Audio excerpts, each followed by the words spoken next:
Hello दोस्तों, स्वागत है आपका आपके अपने YouTube चैनल केमिस्ट्री विद तेजी सर चैनल पर। दोस्तों 11th क्लास की केमिस्ट्री के पहले लेसन का आज 20वां एपिसोड है और इस एपिसोड में हम एक छोटा सा लेकिन बहुत ही महत्वपूर्ण टॉपिक पढ़ रहे हैं जिसका नाम है प्रतिशत संगठन। क्या होता है प्रतिशत संगठन? बिल्कुल आसान भाषा में इधर गौर करिए। मैंने एक यौगिक लिखा H2O। इस H2O में हाइड्रोजन का द्रव्यमान इसके कुल अणु में कितने प्रतिशत उपस्थित है? ऑक्सीजन का द्रव्यमान इसमें कितना प्रतिशत उपस्थित है? यही इसका होता है प्रतिशत संगठन। इसकी परिभाषा नहीं आती है प्रतिशत संगठन की, लेकिन इसके न्यूमेरिकल्स आते हैं। गौर करें कि अगर किसी का प्रतिशत निकालना हो तो उस प्रतिशत संगठन निकालने का फॉर्मूला क्या होगा, सूत्र क्या होगा। मान लो इस H2O में मुझे हाइड्रोजन का द्रव्यमान प्रतिशत निकालना है तो मैं क्या करूंगा, ऊपर लिखूंगा हाइड्रोजन का द्रव्यमान, एक यौगिक में हाइड्रोजन तत्व का कुल द्रव्यमान बटा में अणु का कुल अणु भार और इंटू में क्या आ जाएगा 100। प्रतिशत निकालने के लिए 100 कर देते हैं अपने। तो क्या हो जाएगा, सूत्र क्या हो गया कि किसी यौगिक में एक तत्व का द्रव्यमान बटा में उस यौगिक का क्या आ जाएगा अणु भार और इंटू में आप क्या कर देंगे 100, तो आपके पास प्रतिशत संगठन आ जाएगा। फॉर एग्जाम्पल मैंने ऊपर वाले एग्जाम्पल के अंदर हाइड्रोजन का प्रतिशत संगठन निकालना है, द्रव्यमान प्रतिशत निकालना है, तो मैं ऊपर क्या लिखूंगा हाइड्रोजन का द्रव्यमान। अब हाइड्रोजन का द्रव्यमान H2O में कितना है, मैंने लिखा H2O, हाइड्रोजन का द्रव्यमान है 1, कितने हैं हाइड्रोजन 2, तो इंटू हो गया 2। ऑक्सीजन का कितना होता है 16, तो कुल अणु भार तो कितना आ गया 16 प्लस 2 18, तो मैंने बटा में तो 18 लिख दिया। अब हाइड्रोजन का कुल द्रव्यमान कितना है, ये 2 है। हाइड्रोजन के एक परमाणु का द्रव्यमान 1 है, लेकिन हाइड्रोजन कितने उपस्थित है 2, तो हाइड्रोजन का कुल द्रव्यमान कितना हो गया 2, तो यहां पर आप क्या रखेंगे 2। एक परमाणु का नहीं, मैंने एक तत्व का द्रव्यमान लिखा है, ठीक है। हाइड्रोजन तत्व जितना उपस्थित है उसका कुल द्रव्यमान आ जाएगा 1 इंटू 2 2, और प्रतिशत निकालना है तो इंटू क्या कर दिया आपने 100, तो ये दो आपके पास हाइड्रोजन का प्रतिशत संगठन आ गया। इसको गुणा भाग कर लो, आंसर आ जाएगा आपका। 200 में 18 का भाग देना, ये 100 में 9 का भाग देना है। चलिए फिर आपके पास आ जाएगा ऑक्सीजन का प्रतिशत संगठन निकालना है। तो अब अपने क्या कर सकते हैं कि पहले लिखेंगे ऑक्सीजन का भार, ऑक्सीजन कितना है 16, फिर अणु भार कितना है 18, कितना क्या निकालना है प्रतिशत, तो गुणा कितने से करेंगे 100 से, तो इस प्रकार से आपके पास आंसर आ जाएगा। तो ये होता है प्रतिशत संगठन। लेकिन दोस्तों इतने से काम नहीं चलता, आपको कहानी समझनी पड़ेगी, बात समझनी पड़ेगी। क्या कि इसके अंदर कितने तरीके के प्रश्न पूछे जा सकते हैं। आपके पास 3 चीजें आई हैं। देखो ये तो 11वीं की बात होगी, खत्म, इतना 11वीं खत्म है, लेकिन अगर आपको कंपटीशन करना है तो आपको पूरी कहानी समझनी पड़ेगी। 3 चीजें हैं इसके अंदर, एक है प्रतिशत संगठन जो आना है, एक है एक तत्व का द्रव्यमान और एक है उस यौगिक का अणु भार। 3 चीजें हैं आपके पास, 1 2 और 3। बच्चों गौर कर लेना, इस फॉर्मूले में आपको हमेशा कोई 2 चीजें दिया करेगा और तीसरी चीज जो है आपको पूछा करेगा। ये जरूरी नहीं है कि वो हमेशा प्रतिशत ही पूछे, वो हो सकता है कि एक तत्व का द्रव्यमान पूछ ले, द्रव्य प्रतिशत दे दे, अणु भार दे दे, और एक तत्व का द्रव्यमान पूछ ले, तब भी हो सकता है क्वेश्चन। और आपके साथ ये भी क्वेश्चन हो सकता है कि प्रतिशत मात्रा भी दे दे, द्रव्यमान भी दे दे और अणु भार पूछ ले। तो इसका मतलब है इन तीनों में से जो है 2 चीजें दी होंगी और तीसरी चीज जो है वो पूछी जाएगी, और वो चाहे कोई भी हो सकती है। तो ये आपको अपने माइंड में पहले लॉजिक क्लियर करना होगा। चलिए अब मैं ऐसे एग्जांपल्स करवा देता हूं, आपके सामने कंपटीशन के क्वेश्चन लिखे हुए हैं जो कि इसी बात पर हैं। चलिए ये मैं साफ कर देता हूं और फिर मैं कंपटीशन के क्वेश्चन करवाता हूं। आप इसको चाहे लिख सकते हैं, आप इसको अपने आप लिख सकते हैं कि प्रतिशत निकालना है, जिस तत्व का प्रतिशत निकालना है उस तत्व का भार रखेंगे ऊपर, बीच बटा में रखेंगे अणु भार, और प्रतिशत निकालना है तो इंटू क्या हो जाया करेगा 100। चलिए अब मैं एक क्वेश्चन करवाता हूं, आपको समझ में आएगा कि मैं क्या कहना चाह रहा हूं। गौर करिए कि आपको वो कह रहा है कि इंसुलिन में 3.4% सल्फर उपस्थित है। सल्फर की मात्रा उसने दे दी 3.4% है। तो इंसुलिन का न्यूनतम अणु भार क्या होगा, ये आपके पास न्यूमेरिकल दे रखा है। AIEEE 2007 में ये न्यूमेरिकल आया हुआ है। हल करते हैं दोस्तों, पहला क्वेश्चन का हल करना शुरू कर रहा हूं। देख लो, मजा आएगा आपको लगेगा कि मैं वास्तव में साइंस पढ़ रहा हूं, मैं वास्तव में केमिस्ट्री पढ़ रहा हूं। चलिए, पहले मैं क्या करता हूं कि प्रतिशत संगठन का सूत्र लिखता हूं, कि मैंने अभी सूत्र लिखा था कि प्रतिशत संगठन बराबर होता है किसी एक तत्व का द्रव्यमान और बटा में अणुभार और इंटू में 100। ये फॉर्मूला था, अभी मैंने आपको बताया था ये फॉर्मूला आपको। चलिए, इस फॉर्मूले में अब जो आपको न्यूमेरिकल दे रखा है, उस न्यूमेरिकल में आपके पास क्या चीजें हैं। 3.4% सल्फर है, तो ये लो प्रतिशत मात्रा दे दी। फिर वो आपसे पूछ क्या रहा है, अणुभार पूछ रहा है, तो ये लो अणुभार आपको ज्ञात करना है, ये अणुभार आपको ज्ञात करना है। इसका मतलब एक तत्व का द्रव्यमान, ये समझना पड़ेगा। अब जब उसने न्यूनतम अणुभार कहा है, तो सल्फर भी तो न्यूनतम उपस्थित होगी। और सल्फर न्यूनतम कितनी उपस्थित हो सकती है, कम से कम सल्फर कितनी हो सकती है। सल्फर का एक परमाणु, सल्फर का आधा परमाणु तो होएगा नहीं, एक अणु में सल्फर का कम से कम कितना परमाणु उपस्थित होगा, एक परमाणु। और सल्फर के एक परमाणु का द्रव्यमान कितना होता है, 32। सल्फर के एक परमाणु का द्रव्यमान कितना होता है, 32। तो इसका मतलब ये लो, एक तत्व का द्रव्यमान न्यूनतम कह दिया, तो हमने एक परमाणु मानना है, ठीक है। तो इसका मतलब है, इसका परमाणु द्रव्यमान दे दिया 32, प्रतिशत दे दिया 3.4, और अणुभार आपसे पूछा है। चलिए, मान रखो और हल करो, आपको मजा आएगा, आपको फील होगा कि वाव यार, मैंने कंपटीशन का क्वेश्चन जो है वो चुटकियों में हल कर दिया। बस अणुभार आपको ज्ञात करना है, इंटू में 100 है। अब प्रतिशत दे रखा था 3.4, और एक तत्व का द्रव्यमान 32 बटा में अणुभार। आपको क्या ज्ञात करना है, अणुभार। तो अणुभार ले आओ इधर, तो अणुभार बराबर हो जाएगा 32 बटा में 3.4 इंटू में 100, ठीक है। अब इसको हल कर लो कि ये पॉइंट उड़ा लो, ऊपर ले जाओ। 16 दूना 32 और 17 दूना 34। इसका मतलब है कि आपको 16,000 में 17 का भाग देना है। 17 नीमा कितना होता है, 153, ठीक है। तो 160 में से 153 गए, कितने बचे, 7, और 7 और ऊपर से 0 लिए कितना आया, 70। आपको ऐसे करना आता है ना, भाग करते हो आप। 16,000 में आप 17 का भाग दे रहे हो, 17 नीमा 153, कितना बच गया, 7, ऊपर से ली 0, ठीक है। 17 दूना 34, 17 तिया 51, 17 चौका 68, ये लो 2, तो 17 चौका 68, 9, 4 हो गया। फिर ऊपर से और 0 ले ली, 20 आ गया, 20 में 17 का भाग दो, 17 एकम 17, तो ये 941। अब 941 किस में आ रहा है, ये 921 है, 941 है, 945 है, 960 है। तो आंसर नंबर हमारा कौन सा आ गया, बी। तो इस तरीके से अपने ये आंसर निकाल सकते हैं। कितना आसान है, देखो आपको बात समझ में आनी चाहिए। केमिस्ट्री में न्यूमेरिकल समझ में आ गया तो आंसर कोई भी महत्व नहीं रखता, आंसर चुटकियों में आ जाता है। बस न्यूमेरिकल को समझना जरूरी होता है। चलिए, ये हमने एक क्वेश्चन कर लिया। अब अपने बात करते हैं दूसरे क्वेश्चन की। तो पहले क्वेश्चन का आंसर आ गया आपके पास, कंपटीशन AIEEE 2007 में इंजीनियरिंग के एग्जाम में आया हुआ ये क्वेश्चन है। चलिए, स्क्रीनशॉट ले लेना, पहला क्वेश्चन हो चुका है हल। दूसरा क्वेश्चन बात करते हैं बड़े।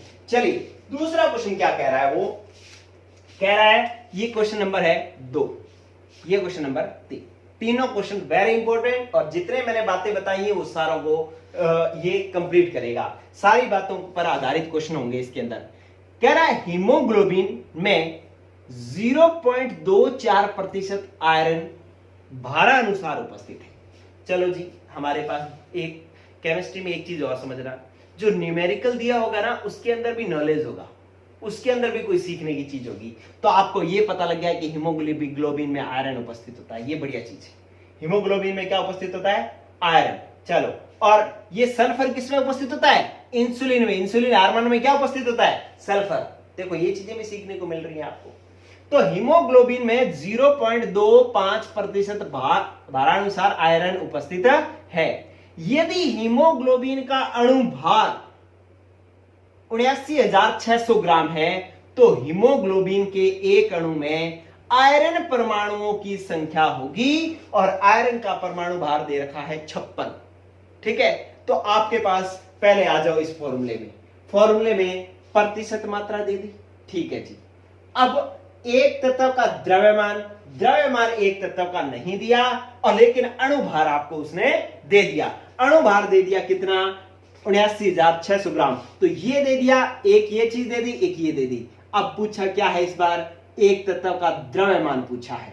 ठीक है, लेकिन आप कहोगे सर इसने तो आयरन परमाणुओं की संख्या पूछी है। आयरन परमाणुओं की संख्या तभी हमारे पास आएगी जब हम आयरन का कुल भार निकाल लेंगे।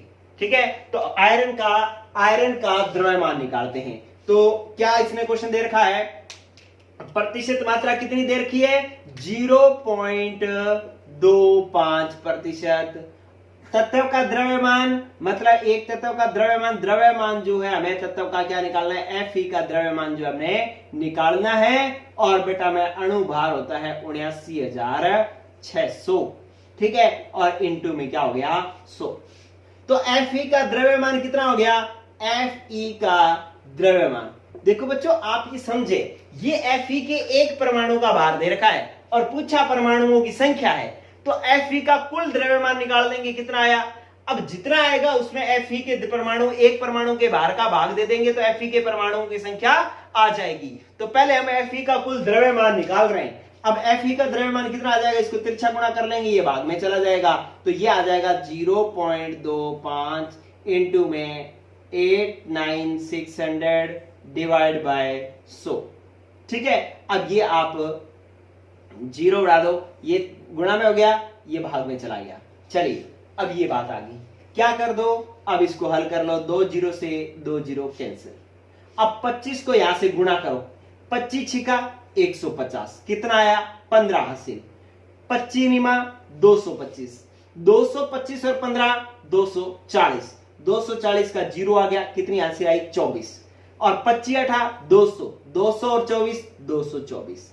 ठीक है, 200 और 24 224 बटा में क्या है, ये वाला 100 पड़ा ही है, ये लो 2 0 से 2 0 काट दी, तो आयरन का भार आ गया 224 ग्राम।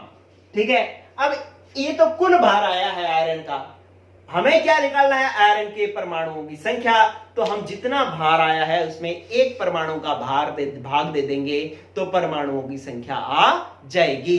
ये आपको 10वीं में मैथ में आपने सीखा होगा कि कुल भार में आप क्या करो, Fe के परमाणुओं की संख्या बराबर आपके पास हो जाएगी, परमाणुओं की संख्या कितनी हो जाएगी, कुल भार में एक परमाणु का भाग दे दो। ठीक है, तो ये भाग दोगे तो 4 से करो, 6 चौका 24, 4 5 20 और 2 22, तो इसका मतलब ये 4 पे कट रहा है, आंसर आ जाएगा 4 और ये आंसर नंबर होगा इसका ए। ये क्वेश्चन आया है AIEEE 2009 के अंदर, ए नंबर इसका आंसर होगा। ये मैंने किस तरीके से क्वेश्चन किया, सबको समझ में आया।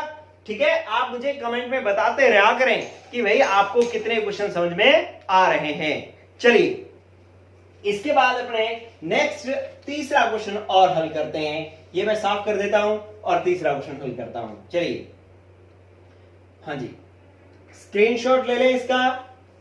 ओके, अब देखें तीसरा क्वेश्चन वो आपको कह रहा है कि अमोनियम डाइक्रोमेट, ये आ जाओ। अब तीसरा क्वेश्चन ये RPMT 2010 में आया है, मतलब मेडिकल के एग्जाम में आया हुआ ये क्वेश्चन है। गौर करें क्या कह रहा है, कहता है अमोनियम डाइक्रोमेट NH4 की ट्वाइस Cr2O7 में धनायन की प्रतिशत मात्रा है, धनायन की प्रतिशत मात्रा कितनी है, ये क्वेश्चन आपसे पूछ रखा है। पहले आप इस क्वेश्चन को समझ लें कि धनायन की प्रतिशत मात्रा से क्या मतलब है। चलिए इधर गौर करो, आपके पास है NH4, मैं यहां पर लिख रहा हूं, धनायन समझा रहा हूं, NH4 की ट्वाइस और Cr2O7, इसको पहले तोड़ लें, तोड़ेंगे तो क्या बनेगा, ये NH4 पहले लिखा हुआ है, ये धनायन है, ये लिखा हुआ बाद में ये ऋणायन है। आपने लिख लेना है NH4 और प्लस Cr2O7, इस पर जो मान लिखा हो इधर आएगा तो इस पर क्या आ जाएगा, मतलब आपको पता है बाद में लिखा होता है वो माइनस होता है, पहले जो लिखा होता है प्लस होता है। इस पर माइनस आएगा, कितना माइनस आएगा, जो इसके पैर में लिखा हुआ है 2 लिखा हुआ है, तो यहां पर आ जाएगा 2, और इस पर प्लस आएगा कितना, जितना इस Cr2O7 के यहां पे क्या लिखा हुआ है, यहां पे कुछ नहीं लिखा हुआ तो प्लस आएगा 1। NH4 कितने हैं 2, तो ये आ जाएगा 2। अगर ये चीजें किसी को समझ में नहीं आ रही कि ये मैंने कैसे किया, तो आप एक वीडियो दे रखा है मैंने, उसको मैं इसके डिस्क्रिप्शन बॉक्स में उसका वीडियो डाल दूंगा, वो आप देखना कि अणुओं को कैसे जोड़ा जाता है, कैसे तोड़ा जाता है, वो आप सीख लेंगे। मैं वीडियो इसका डिस्क्रिप्शन बॉक्स में और कमेंट बॉक्स में उसका लिंक दे दूंगा, उससे जो है एक वीडियो वो आप देख लेंगे तो आपको ये समझ में आ जाएगा कि अणु किस प्रकार से जुड़ते और टूटते हैं। चलिए अब अपने को क्या करना है कि ये धनायन है और ये कुल अणु है। अब वो पूछ रहा है कि ये कितना प्रतिशत उपस्थित है, ठीक है, इसकी इतने इस पूरे की प्रतिशत मात्रा निकालनी है। तो हम क्या करते हैं कि पहले इसका आपको प्रतिशत मात्रा ज्ञात करनी है, तो ये लो जी प्रतिशत मात्रा तो ज्ञात करनी है।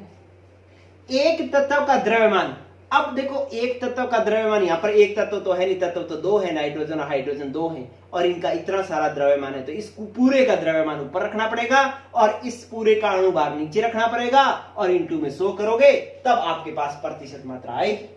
ठीक है, तो पहले मैं अणुभार निकालता हूं, NH4 की ट्वाइस Cr2O7 का अणुभार निकालता हूं। देखो नाइट्रोजन का कितना होता है 14, हाइड्रोजन का कितना होता है 1, और है कितने 4, तो 1 इंटू 4। ये पूरे के बाहर ब्रैकेट के बाहर 2 लगा हुआ है, तो इसका मतलब ये दोनों ही, ये पूरा का पूरा इसके साथ गुणा में है। प्लस क्रोमियम का कितना दे रखा है, यहां पर दे रखा है क्रोमियम का 52, कितना है 52, कितने है क्रोमियम 2, तो गुणा में 2। ऑक्सीजन का कितना होता है 16, है कितने 7, तो इंटू हो गया 7। अब इसको जोड़ लो, 14 प्लस 4 18, 18 इंटू 2 कितना हो जाएगा 36, प्लस 52 दूना कितना हो जाएगा 104, और 16 साते कितना हो जाएगा 16 साते 16 5 80, 16 से 96, 16 साती कितना हो जाएगा 112। ये लो, ये आपके पास हो जाएगा 112। अब इसको आप जोड़ लो सारे को, तो आपके पास 36 और 4 140 हो गया, 140 और 112 कितना हो गया 40 और 12 52, और 100 तो 252। ये तो हो गया इसका अणुभार। ये जोड़ देखो, आपको जोड़ गुणा ये सब चीजें आपको आनी चाहिए। तो इस प्रकार से 252 इसका अणुभार हो गया। अब इस पूरा भार तो 252 है, इसमें से इस धनायन का भार कितना है, धनायन का भार देखो 14 प्लस 4 18 दूना 36, इसका भार है 36। तो आपको इसका प्रतिशत निकालना है, धनायन का मतलब NH4 प्लस का प्रतिशत निकालना है। तो NH4 प्रतिशत प्लस का प्रतिशत निकालोगे तो NH4 प्लस का भार पहले लिखोगे, NH4 प्लस का भार कितना है 36 बटा में 252, इंटू में 100, प्रतिशत निकालना है तो इंटू में 100। काट लो, 18 दूना 36 और 2 एकम 2, 2 दूनी 4, 2 छके 12, 126 दूना 252। फिर काट लो 9 और 6 3 63। अब 9 7 7 3 63, तो ये 7 से कट गया। अब मतलब आ गया 100 बटा में 7 आ गया, और 100 बटा में 7 को करो, 7 एकम 7, 100 में 7 का भाग दोगे ना, 100 और 7, 7 एकम 7 कितना बचा 3, ऊपर से उतारा 0। अब 30 में 7 का भाग दोगे, 7 चौका 28, तो आ गया 4, मतलब 14 पॉइंट कुछ आएगा। ये 41 है, ये 14 है, ये 20 है, तो 14 पॉइंट कुछ क्या है 14.29 है। तो आपका आंसर नंबर क्या आ जाएगा बी, 14.29%।